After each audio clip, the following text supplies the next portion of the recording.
নমস্কার বন্ধুরা, আজকে আমি আমার ছোট্ট রান্নাঘরে আলু ভাজা করব। এবার আমি উনুনে কড়াইটা বসিয়ে দিচ্ছি। আমি আগুনটা ধরিয়ে দিলাম, দিয়ে দিচ্ছি। এখান দিয়ে না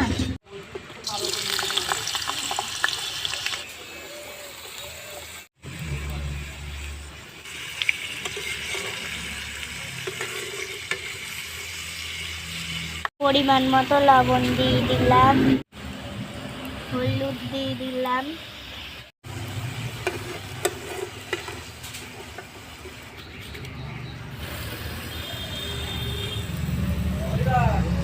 আলুগুলো অর্ধেক ভাজা হয়ে গেছে। এবার আমি এর মধ্যে কেটে রাখা পেঁয়াজগুলো দিয়ে দিই।